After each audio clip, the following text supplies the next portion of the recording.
بسم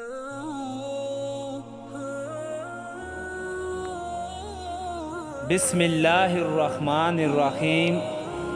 السلام علیکم محترم ناظرین کرام، حضرت شیخ حماد رحمۃ اللہ علیہ اپنے وقت کے صاحب کرامت ولی اللہ تھے۔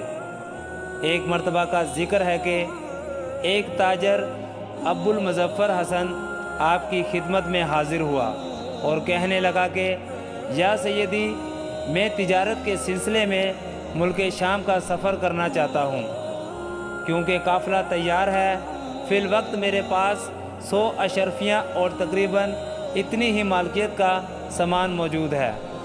آپ میرے حق میں دعا فرمائیں کہ میں اس سفر سے کامیاب واپس لوٹوں۔ حضرت شیخ حماد رحمۃ اللہ علیہ نے فرمایا، اگر تم نے اس بار سفر کیا تو قتل کر دیے جاؤ گے اور تمہارا مال و اسباب لوٹ لیا جائے گا۔ تاجر نے یہ بات سنی تو بڑا افسردہ ہوا اور پریشان ہو کر آپ کی مجلس سے چلا آیا۔ اس کے بعد پھر وہ حضرت شیخ عبد القادر جیلانی رضی اللہ تعالی عنہ، جو کہ ان دنوں میں ابھی جوان تھے، کی خدمت اقدس میں حاضر ہوا اور تمام واقعہ عرض کیا۔ حضور غوث اعظم رضی اللہ تعالی عنہ نے فرمایا کہ تمہیں پریشان ہونے کی ضرورت نہیں، تم اس سفر پر روانہ ہو جاؤ، انشاءاللہ اللہ تعالیٰ تم کو صحیح سلامت واپس لوٹو گے، میں اس بات کا ذمہ لیتا ہوں۔ تاجر نے جب حضور غوث اعظم رضی اللہ تعالی عنہ کی بات سنی تو بہت خوش ہوا اور سفر کی تیاری شروع کر دی۔ وہ تجارت کی غرض سے قافلے کے ساتھ ملک شام کو روانہ ہوا۔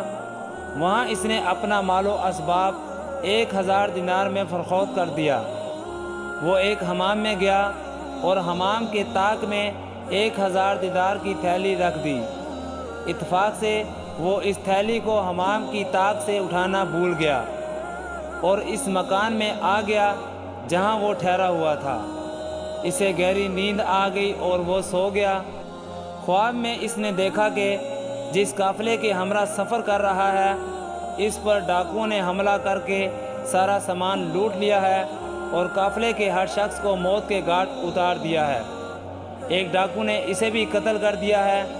اس دشتناک خواب کو دیکھ کر وہ ہڑبڑا کر اٹھ بیٹھا اور کانپنے لگا، مگر وہاں پر کچھ بھی نہ تھا۔ اسے اپنی گردن پر خون کا اثر محسوس ہو رہا تھا اور شدت ضربات کا درد بھی محسوس کر رہا تھا۔ پھر اسے اپنی دینار والی تھیلی یاد آ گئی۔ وہ بھاگتا ہوا حمام میں گیا، تھیلی اسی طاق میں پڑی ہوئی تھی۔ اس نے وہاں سے اٹھا کر اپنے قبضے میں لی۔ جب وہ تاجر اس کامیاب سفر کے بعد صحیح سلامت خوشی خوشی بغداد واپس لوٹا تو اس نے فیصلہ کیا کہ دونوں بزرگوں سے ملوں گا، لیکن شش و پنج میں پڑ گیا کہ پہلے شیخ حماد رحمۃ اللہ علیہ سے ملوں یا حضور غوث پاک رضی اللہ تعالی عنہ سے۔ چنانچہ حماد دیاس رحمۃ اللہ علیہ ضعیف تھے، اس لیے وہ سب سے پہلے ان کی خدمت میں حاضر ہوا۔ انہوں نے اس کو دیکھتے ہی فرمایا کہ جاؤ پہلے سید عبد القادر جیلانی رضی اللہ تعالی عنہ سے ملو کہ وہ اللہ تعالیٰ کے محبوب ہیں۔ انہوں نے تمہاری بڑیت اور فائدے کے لیے 70 بار بارگاہ الہی میں دعا مانگی ہے، تب کہیں جا کر تمہاری تقدیر تبدیل ہوئی، حالانکہ تمہاری تقدیر میں سرمایہ کا نقصان اور تمہارا قتل ہونا لکھا ہوا تھا۔ آپ کی دعا کی بدولت اللہ تعالیٰ نے تمہاری تقدیر کو بدل دیا اور اس واقعے کو بیداری سے خواب میں منتقل کر دیا۔ اس کے بعد وہ تاجر حضور غوث اعظم رضی اللہ تعالی عنہ کی خدمت اقدس میں حاضر ہوا۔ آپ نے اس سے فرمایا کہ شیخ حماد داس نے میرے 70 بار سفارش کرنے کی بات تمہیں بتا دی؟ وہ تاجر کہنے لگا کہ ہاں بتا دی ہے۔ اس پر آپ نے فرمایا کہ اللہ تعالیٰ کی قسم، میں نے تمہاری تقدیر کو بدلنے کے لیے اللہ تعالیٰ سے 70 بار التجا کی تھی۔ ناظرین کرام، اللہ تعالیٰ نے اپنے محبوب بندوں کو بے شمار کرامات سے نواز رکھا ہے۔ ہمارا مقصد آپ تک دینی معلومات پہنچانا ہے۔ مزید اچھی اور معلوماتی ویڈیو دیکھنے کے لیے ہمارے چینل کو لائک، شیئر اور سبسکرائب کریں۔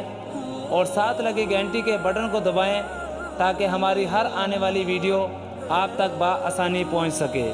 اللہ حافظ۔